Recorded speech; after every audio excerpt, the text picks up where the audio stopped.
فاعوذ باللہ من الشیطان الرجیم بسم اللہ الرحمن الرحیم الاخلاء یومئذ بعضهم لبعض عدو الا المتقین صدق اللہ مولانا العظیم وصدق رسولہ النبی الکریم الامین مولاي صل وسلم دائما ابدا على حبيبك خير الخلق كلهم هو الحبيب الذي ترجى شفاعته لكل هول من الاهوال مقتحم تو وطوبى وما وقامت جاد فکر ہر کس بقدر ہمت اوست من کہ سر در نیاب رمبتو کون گردنم زیر بار منت اوست معزز و محتشم جگر گوشہ استاد العلماء حضرت علامہ صاحبزادہ محمد نذر الحق صاحب بندیالوی ولی عہد استانہ علیہ بندیال شریف مفکر اسلامی حضرت علامہ صاحبزادہ محمد ظفر الحق صاحب بندیالوی زید شرفہ استاد العلماء مناظر اسلام شیخ الحدیث حضرت علامہ سرفراز صاحب قادری زیدہ مجدہ استاذیم مفتی اہل سنت امام الصرف والناو مفتی حسین علی چشتی بندیالوی زیدہ مجدہ اور دیگر علماء کرام مشائخ اعظام فضلاء اعظام اور سامعین ذی احتشام، جیسا کہ ہم سب جانتے ہیں کہ آج ہم قدوۃ الاولیاء استاذ الکل جامع المعقول والمنقول وارث علوم خیر آبادیت فقیہ العصر حضرت علامہ یار محمد بندیالوی چشتی صابری رحمہ اللہ کے 76ویں سالانہ عرس مبارک کی تیسری نشست میں موجود ہے۔ سامعین کرام، آپ سب انتہائی خوش نصیب اور انتہائی قابل فخر ہیں۔ کیوں؟ کیونکہ آپ الہ العالمین کے محبوب ہیں۔ آپ سب سوچ رہے ہوں گے کہ بیٹھے بٹھائے ہم اللہ کے محبوب کیسے بن گئے؟ آپ بغیر کسی طمع کے، بغیر کسی لالچ کے اللہ کے مقبول بندے کی بارگاہ میں حاضر ہوئے ہیں تو اللہ نے آپ کو اپنا محبوب بنا لیا ہے۔ یہ کوئی خطیبانہ جملہ نہیں ہے، بلکہ مسلم شریف میں حدیث موجود ہے۔ حضرت ابو ہریرہ راوی ہیں کہ حضور سرور کائنات صلی اللہ علیہ وآلہ وسلم نے فرمایا کہ ایک شخص اللہ کے مقبول بندے کی زیارت کی خاطر ایک بستی کی طرف نکلا۔ اللہ نے اس کے راستے میں ایک فرشتے کو بھیجا۔ فرشتے نے انسانی شکل میں اس بندے سے سوال کیا کہ اے شخص، تو اس بستی کی طرف کیوں جا رہا ہے؟ اس نے کہا میں فلاں بندے کی زیارت اور ملاقات کی خاطر جا رہا ہوں۔ فرشتے نے کہا کیا اس کا تجھ پر کوئی احسان ہے؟ اس نے کہا احسان تو کوئی نہیں ہے، میں محض اللہ کی رضا کی خاطر اس بندے کی محبت اور ملاقات کے لیے جا رہا ہوں۔ فرشتے نے کہا پھر سن لو، اللہ نے مجھے تمہاری طرف کاشف بنا کے بھیجا ہے کہ اس بندے کو بتا دو کہ جس طرح یہ میری رضا کی خاطر اس بندے سے محبت کرتا ہے، میں خالق کے کائنات ہو کر اس بندے سے محبت کرتا ہوں۔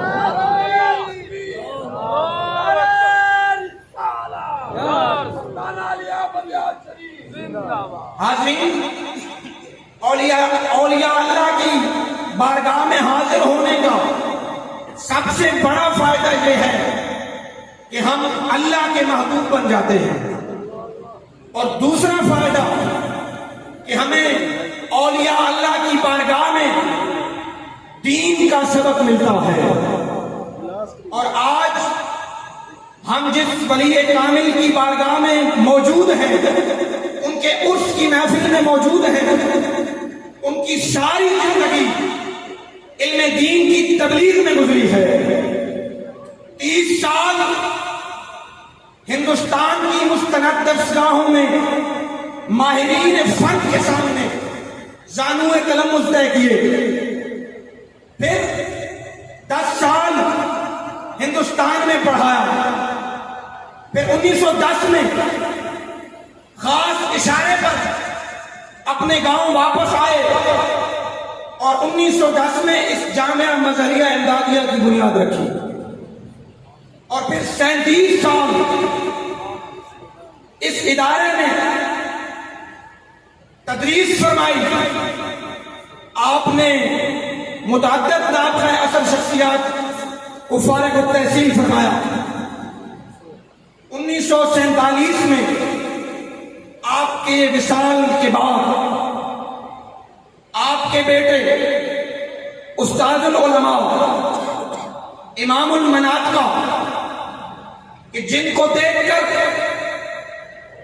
جنہوں نے بھی ان کو دیکھا اس کے دل نے گواہی دی کہ گلاب کی پنکھڑی لاکھ نرم و نازک، دل کش و دل آویز، دل فریب و دل ربا سہی، لیکن حدیث رسول کی ضیاء پاشیوں سے چمکتا، نور ولایت سے دمکتا ایسا حسین و جمیل چہرہ ہم نے آج تک نہیں دیکھا۔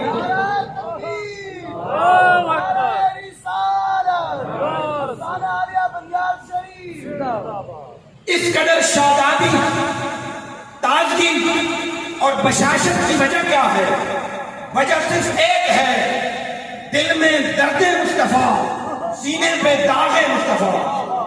50 سال آپ نے قال اللہ و قال رسول کا درس دیا۔ ان سالوں میں نشیب و فراز بھی آئے ہوں گے، لیکن اس مرد کلندر نے ایک ہی بات کی کہ سیر گلشن کون دیکھے دشت غیبہ چھوڑ کر، سوئے جنت کون جائے در تمہارا چھوڑ کر، مر ہی جاؤں میں اگر اس در سے جاؤں 2 قدم، کیا بچے بیمار غم قرب مسیحا چھوڑ کر۔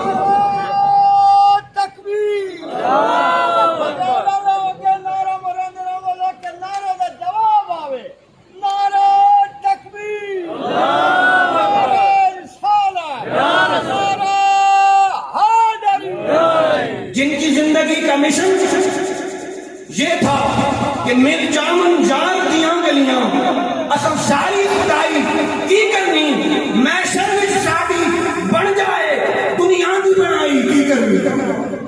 میری مراد تاج الفقہا استاد العلماء خلیفہ بابو جی گولوی رحمہ اللہ حضرت علامہ صاحبزادہ محمد عبدالحق بندیالوی زیدہ شرفہ کی ذات ہے۔ آپ نے اس ادارے کی آبیاری فرمائی، اور آپ کے دور میں بھی متعدد نابغہ روزگار شخصیات فارغ التحصیل ہوئی۔ پھر آپ کے بعد آپ کے حکم پر جنہوں نے اس علمی تسلسل کو قائم رکھا، جس نے اپنے آباء کے اس علمی مشن کو جاری رکھا، 21-22 سال کی ان کی انتھک محنتوں میں جو ثمر آور ہوئی، میری مراد مفکر اسلام حضرت علامہ صاحبزادہ محمد ظفر الحق بندیالوی دامہ اقبالہ کی ذات ہے۔ آپ کے دور میں بھی بے شمار قابل اور جید علماء کرام پیدا ہوئے، اس ادارے سے فارغ التحصیل ہوئے۔ لمبی لائن ہے، اگر میں 2-3 کا نام لوں تو استاد العلماء حضرت علامہ محمد شاہد بندیالوی آف لودھرا،